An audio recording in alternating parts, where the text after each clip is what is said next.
প্রথমবার নতুন সরকার এসে বাজেট তৈরি করলো।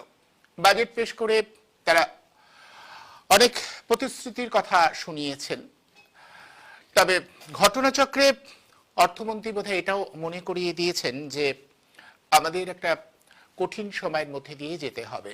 সত্যি আমরা জানি এই রাজ্যের অর্থনৈতিক অবস্থা তো খুব ভালো নয়, ফলে নতুন সরকারের কাঁধে অনেক দায়িত্ব।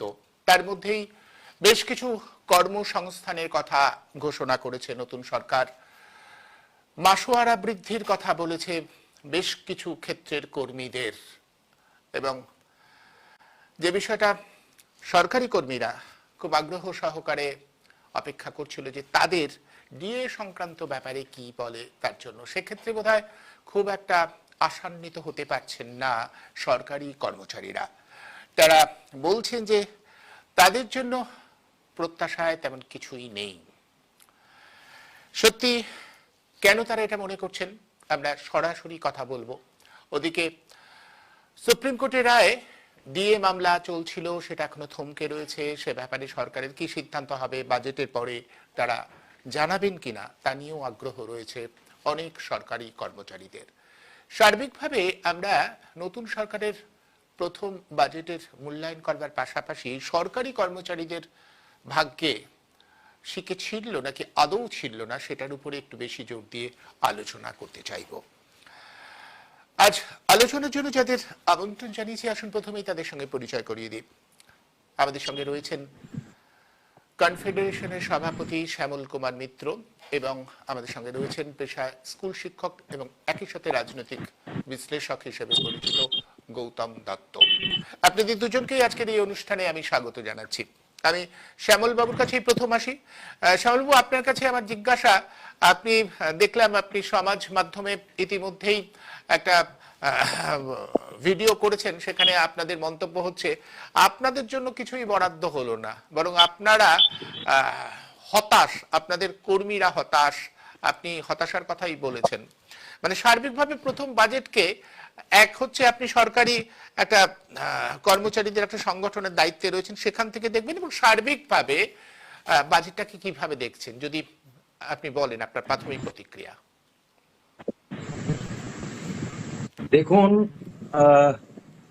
নতুন সরকার বাজেট পেশ করেছেন এবং এই সরকারের মাননীয় মুখ্যমন্ত্রী, কেন্দ্রীয় সরকারের মাননীয় স্বরাষ্ট্রমন্ত্রী এবং প্রধানমন্ত্রী তারা নির্বাচনী সভাতে রাজ্য কর্মীদের সম্পর্কে যে প্রত্যাশার একটা বিপুল বেলুন ফুলিয়ে দিয়েছিলেন, সেইটার সঙ্গে রাজ্য কর্মীরা আজকের বাজেটে তাদের প্রত্যাশা মেলাতে পারছেন না। এখন কি কি প্রতিশ্রুতি ছিল এবং প্রতিশ্রুতিটা কে দিয়েছিল? প্রথম প্রতিশ্রুতি ছিল যে ৪৫ দিনের মধ্যে সপ্তম বেতন কমিশনের বেতন ক্রম, বেতন ভাতা, পেনশন সকলে পেয়ে যাবে। কে প্রতিশ্রুতি দিচ্ছেন? কেন্দ্রীয় স্বরাষ্ট্রমন্ত্রী, প্রধানমন্ত্রী এবং মুখ্যমন্ত্রী পদপ্রার্থী। কিন্তু ৪৫ দিনের মধ্যে সেসব কিছু হলো না। আমরা কি পেলাম? গত ১ জুন মুখ্যমন্ত্রীর সঙ্গে বৈঠকে মুখ্যমন্ত্রী বললেন যে সপ্তম রাজ্য বেতন কমিশন গঠন করা হবে। এখন এই বেতন কমিশন গঠনের কথা ৫ই ফেব্রুয়ারি ২০২৬ যেদিন সুপ্রিম কোর্টের রায় বেরোয় সেদিনই কিন্তু পূর্বতন সরকার করে গিয়েছিলেন, নতুন কোনো ঘোষণা নয়। অর্থাৎ ৪৫ দিনের মধ্যে এই বেতন কমিশনের সুপারিশকৃত বেতন এবং ভাতা, পেনশন পেয়ে যাওয়ার যে প্রতিশ্রুতি, সেইটা কিন্তু নির্বাচনী জুমলা ছিল। এখন আপনি প্রশ্ন করতেই পারেন যে পে কমিশন তৈরি না হলে কি করে তার সুপারিশ অনুসারে দেবে? সরকারের তো একটা সময় দিতেই হবে। এখন এই প্রত্যাশাটা আমরা তৈরি করিনি। আমরা কিন্তু বলিনি যে পে কমিশন গঠন না করেই তোমাকে দিয়ে দিতে হবে। এবার মজার ব্যাপার হচ্ছে, পে কমিশনকে সাধারণভাবে বলা হয় স্বশাসিত সংস্থা, কিন্তু আমরা অতীতের অভিজ্ঞতা থেকে দেখেছি পে কমিশন হচ্ছে সরকারের বকলমে শাসক, মানে যে চিফ পলিটিক্যাল এক্সিকিউটিভ যারা সরকারটা চালান তাদের নির্দেশটাই পালন করে। মানে পে কমিশনের নতুন করে কিছু করার বা করার কোনো স্বাধীনতা থাকে না। তা সেক্ষেত্রে একটা ওয়ান ম্যান পে কমিটি করে দিয়ে তাকে বলে দিলেই হতো যে পুরনো যে আপনার ষষ্ঠ রাজ্য বেতন কমিশনের যে বেতন ক্রম আছে, বেসিক পে আছে, তার সঙ্গে এত গুণ করতে হবে, যেমন আগের বেতন কমিশনে 2.57 দিয়ে গুণ করা হয়েছে। এইটুকু বলে দিলেই হয়ে যেত। তারা একটা স্ট্রাকচার দিয়ে দিতেন এবং সেই স্ট্রাকচার অনুসারে বেতন ভাতা দিয়ে দিতেন। তারা বললেন সপ্তম বেতন কমিশন বসবে এবং জানুয়ারি 2027-এর মধ্যে কর্মীরা সমস্ত মানে নতুন বেতন ভাতা এবং পেনশন পেয়ে যাবে। এখন আজকের বাজেটে কোথাও মাননীয় অর্থমন্ত্রী এই পে কমিশন সম্পর্কে কিছু বলেননি। পে কমিশনের চেয়ারম্যান ঠিক হয়নি, পে কমিশনের মেম্বাররা কারা হবেন ঠিক হয়নি, পে কমিশনের টার্মস অ্যান্ড কন্ডিশনস ঠিক হয়নি, পে কমিশনের অফিস কোথায় হবে, কর্মী আধিকারিক কাদের দেবেন, কিচ্ছু ঠিক হয়নি। এবার পশ্চিমবাংলায় অসংখ্য কর্মচারী সংগঠন, পে কমিশন সবকিছু একেবারে কাজ শুরু করলে এই অসংখ্য সংগঠন পে কমিশনে মেমোরেন্ডাম দেবে এবং সেই অনুসারে পে কমিশনকে সেই সংগঠনগুলোকে ডাকতে হবে, তাদের সঙ্গে আলাপ আলোচনা হবে। কাজেই একটা দীর্ঘমেয়াদী প্রক্রিয়া এবং 2027-এর জানুয়ারির মধ্যে যদি পে কমিশনের সুপারিশ অনুসারে বেতন দিতে হয়, তাহলে নভেম্বর 2026-এর মধ্যে পে কমিশনকে সুপারিশ দাখিল করতে হবে। কারণ ডিসেম্বর 2026-এ রোপা 2022 তৈরি করবেন সরকার, যে পে কমিশনের সুপারিশের কতটা গ্রহণ করবেন কতটা করবেন না, সেই অনুসারে রোপা 2020 তৈরি হবে। এখন স্বাভাবিকভাবে এই সময়সীমার মধ্যে এটা আদৌ সম্ভব না। কাজেই 2027-এ সপ্তম রাজ্য বেতন কমিশনের সুপারিশকৃত বেতন পেনশন আমরা পাবো, এইটা একটা অলীক কল্পনা। এবং আজকের বাজেট বিবৃতিতে পে কমিশন সংক্রান্তে একটা শব্দ নেই। দ্বিতীয় যে বিষয়টা, আমাদের মূল যে সমস্যা, যে রোপা 2009-এর যে বকেয়া DA all India consumer price index মেনে মিটিয়ে দেওয়ার যে নির্দেশ মহামান্য সুপ্রিম কোর্ট গত 5ই ফেব্রুয়ারি দিয়েছিলেন, সেই রায় পূর্বতন সরকার কার্যকর করেননি। উল্টে তারা যেটা করেছিলেন সেটা হচ্ছে একটা বহুমাত্রিক জটিলতার আবর্তে এই মামলার রায় কার্যকর করাটা এনে ফেলে দিয়েছিলেন। সব থেকে ভয়ঙ্কর প্রতারণা করেছিলেন যে হিসেবটা যেটা করেছিলেন সেই হিসেবটা পুরো জুয়াচুরি, একদম সরাসরি, এবং যার ফলে যে স্বল্প সংখ্যায় কর্মচারীরা পেয়েছেন বা পেনশনাররা, তারাও কিন্তু তাদের প্রাপ্যের 43% পেয়েছেন, 57% কিন্তু থেকে তারা বঞ্চিত হয়েছে। এখন মুখ্যমন্ত্রীর সঙ্গে গত 1 জুনের বৈঠকে আমি সুনির্দিষ্টভাবে এই বিষয়গুলি উল্লেখ করেছিলাম এবং অর্থ সচিবকে বলেছিলাম আপনি বলুন যে আমি যে কথাগুলো বলছি এগুলোর মধ্যে কোন জায়গাটা ভুল আছে। তা আপনারা তো পরিকল্পিতভাবে এরকম একটা ভুল হিসেব তৈরি করেছে, এটা সংশোধন করুন। সেটা আজও সংশোধিত হয়নি। আজও গ্র্যান্টিন এডের কর্মচারীরা বা ওয়ার্কচার্জ কর্মচারীরা, ডেলিরেটেড কর্মচারীরা, কলকাতা পৌরসভা মানে পৌরসভা এলাকার ব্যাংক থেকে যে সমস্ত সরকারি কর্মচারীরা মানে পেনশনাররা পেনশন নেন, তারা 1 পয়সা পাননি। এবং এই বাজেটে যদি রাজ্য সরকারের এই সদিচ্ছা থাকতো যে তারা এই পে কমিশনের রায়, সুপ্রিম কোর্টের রায়টা কার্যকর করবেন, তাহলে কি থাকতো? বলেছিলেন 41,770 কোটি টাকা খরচা হবে, তার মধ্যে পূর্বতন সরকার খরচ করেছিলেন 6,600 কোটি টাকা। তাহলে আরো 35,170 কোটি টাকার সংস্থান এই বাজেটে রাখতে হতো। বাজেটের কোথাও কিন্তু রোপা 2009-এর বকেয়া ডিএ মেটাতে 1 পয়সার সংস্থান রাখা হয়নি। অর্থাৎ আমরা ধরে নিতেই পারি 31শে মার্চ 2027 পর্যন্ত এই সুপ্রিম কোর্টের রায় অনুসারে বকেয়া ডিএ দেওয়ার কোনো পরিকল্পনা রাজ্য সরকারের নেই। এটা আমাদের কাছে চূড়ান্ত হতাশাজনক। এখন 10 বছর 11 বছর ধরে আমরা মামলা করে আসছি। প্রথম আমাদের যিনি পিটিশনার ছিলেন, যারা আমাদের সংগঠনের ট্রেজারার ইন্দ্রনীল মিত্র, তিনি মারা গেছেন। যে স্বপন দে অর্থ দপ্তরের কর্মী, যার জন্য আমরা বিকাশ রঞ্জন ভট্টাচার্য, ফিরদৌস শামীম, গোপা বিশ্বাসদের এই মামলায় যুক্ত করতে পেরেছিলাম, সেই স্বপন দে তিনি মারা গেছেন। অসংখ্য কর্মরত এবং অবসরপ্রাপ্ত কর্মী আমাদের ছেড়ে চলে গেছেন। আর কতদিন অপেক্ষা করবে?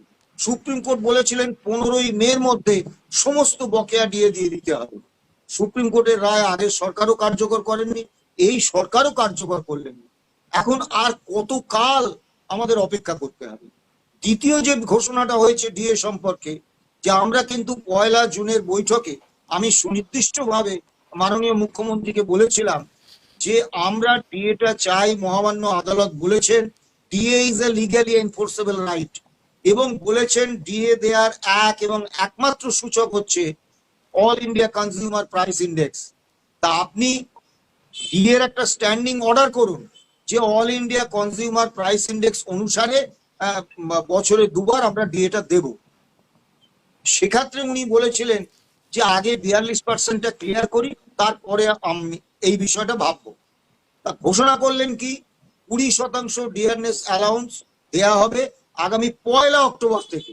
এবার মজার ব্যাপার দেখুন, যদি সত্যি জানুয়ারি 2027 থেকে পে কমিশনের সুপারিশ অনুসারে নয়া বেতন দেন, তাহলে তো নভেম্বর 2026-এর মধ্যে এই 42% মধ্যে 2% হচ্ছে অষ্টম কেন্দ্রীয় অষ্টম বেতন কমিশনের পরের ডিএ। কাজে কেন্দ্রীয় অষ্টম বেতন কমিশন পর্যন্ত ডিএ হচ্ছে 40% বকেয়া। তাহলে এই 40% ডিএ তো ক্লিয়ার করে দিতেই হবে। দেবেন 1 অক্টোবর, আমরা পাবো নভেম্বর, তারপরে দিলেন, তাহলে লাভটা কি হলো? এবং সব থেকে যেটা আপত্তির জায়গা, এটাও কিন্তু প্রাপ্য হওয়ার দিন থেকে দিলেন না, অর্থাৎ যেদিন থেকে আমাদের প্রাপ্য হয়েছে দিলেন না। অর্থাৎ আগের সরকার যেভাবে এটাকে দয়ার দান হিসেবে ট্রিট করে এসছেন, এই সরকারও সেটাকে দয়ার দান হিসেবে ট্রিট করছেন। কারণ অল ইন্ডিয়া কনজিউমার প্রাইস ইন্ডেক্সের দুটো দিক, একটা হচ্ছে কোন দিন থেকে প্রাপ্য হচ্ছে, আর 2 নম্বর হচ্ছে পার্সেন্টেজ। আপনি পার্সেন্টেজটা মিলিয়ে দিলেন, কিন্তু জবে থেকে প্রাপ্য হচ্ছে আপনি দিলেন না। তার মানে অল ইন্ডিয়া কনজিউমার প্রাইস ইন্ডেক্সটা আপনি মানলেন না। অর্থাৎ আগের সরকারের যে নীতি ছিল সেই নীতি বর্তমান সরকার চালাচ্ছে। তাহলে আগের সরকারের সঙ্গে তফাৎটা কি হলো? তবে হ্যাঁ, যে প্রশংসা যেগুলো করব, যে 1 লক্ষ কর্ম নিয়োগের কথা বলেছেন, সেক্ষেত্রেও কিন্তু আমি নিজে মাননীয় মুখ্যমন্ত্রীকে বলেছিলাম যে 15 বছরের অভিজ্ঞতা থেকে আমরা জানি সরকারের নিয়ন্ত্রণে কোনো নিয়োগ সংস্থা থাকলে সরকারের বকলমে শাসক দলের নিয়ন্ত্রণ তার উপর থাকবে। দুর্নীতিমূলক নিয়োগ, স্বজন পোষণ এবং রাজনৈতিক নিয়ম, বেআইনি নিয়োগ, এগুলো হবে, কেউ আটকাতে পারবে। তাহলে আপনি এক কাজ করুন, পিএসসি কে 15 বছরে তৃণমূল কংগ্রেস সরকার তারা অর্থ দপ্তরের একটা শাখাতে পরিণত করেছে, কিন্তু তার আগে বামফ্রন্ট সরকারের আমলে এটি কিন্তু পুরো দস্তুর একটা সাংবিধানিক, স্বচ্ছ, নিরপেক্ষ এবং সব থেকে বড় কথা সরকারের নিয়ন্ত্রণ মুক্ত সংস্থা ছিল। আপনি সেইভাবে পিএসসি কে গঠন করুন, পিএসসির পরিকাঠামো বৃদ্ধি করুন, কর্মী আধিকারিক বাড়ান, এবং একমাত্র সমস্ত সরকারের নিয়ন্ত্রণে থাকা নিয়োগ এজেন্সি বাদ দিয়ে একমাত্র পিএসসির মাধ্যমে নিয়োগ করুন। সেক্ষেত্রে উনি ভাবনা চিন্তা করার কথা বলেছিলেন, কিন্তু আজকে মাননীয় অর্থমন্ত্রী যেটা বললেন যে ইউপিএস ধরনের একটা ধাঁচে একটা নিয়োগ সংস্থা করবে, মানে সেটাও সরকারি নিয়োগ সংস্থা। অর্থাৎ সেই একই বিষয় কিন্তু রয়ে গেল। সরকারের নিয়ন্ত্রণে কোনো নিয়োগ সংস্থা থাকলে আমি দায়িত্ব নিয়ে বলছি সেই নিয়োগ সংস্থায় দুর্নীতি, রাজনৈতিক নিয়োগ, স্বজন পোষণ হবেই।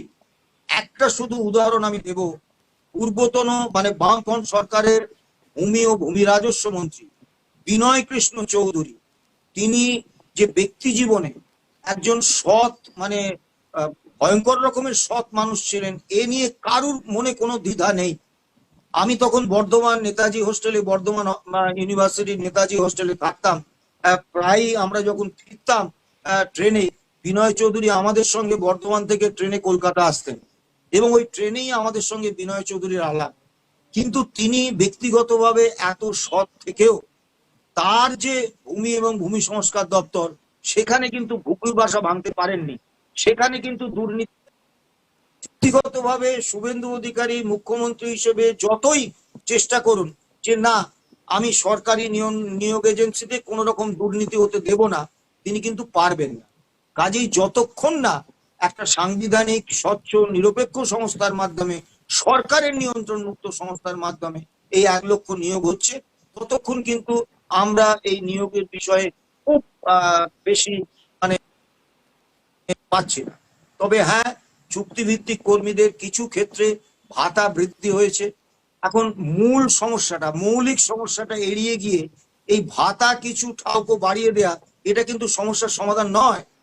বিরোধী দলনেতা শুভেন্দু অধিকারী বা মুখ্যমন্ত্রী পদপ্রার্থী শুভেন্দু অধিকারী অত্যন্ত সুনির্দিষ্টভাবে বলেছিলেন যে 5.5 লক্ষাধিক যে চুক্তি নিযুক্ত কর্মী আছে তাদের তাদের স্থায়ীকরণ করতে হবে।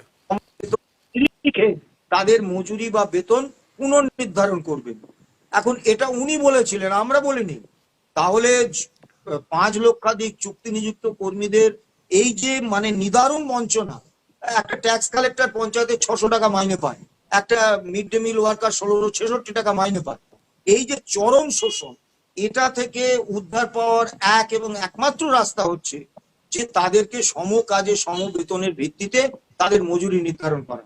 এখানে ওই কিছু কয়েকটা চুক্তিভিত্তিক কর্মী, যেমন আশা কর্মী, আইসিডিএস কর্মী, civic volunteer, village police, green police, বা হোমগার্ড, এদের ভাতা কিছু কিছু করে বাড়িয়েছে। এই রকম বৃদ্ধি কিন্তু এদের সমস্যার সমাধান নয়। তবুও যে বাড়িয়েছেন এই জন্য নিশ্চয়ই আমরা স্বাগত জানাবো, কিন্তু আবেদন করব যে আপনি দয়া করে আপনার কথা মতো সম কাজে সম বেতনের ভিত্তিতে তাদের মজুরি নির্ধারণের ব্যবস্থা করুন।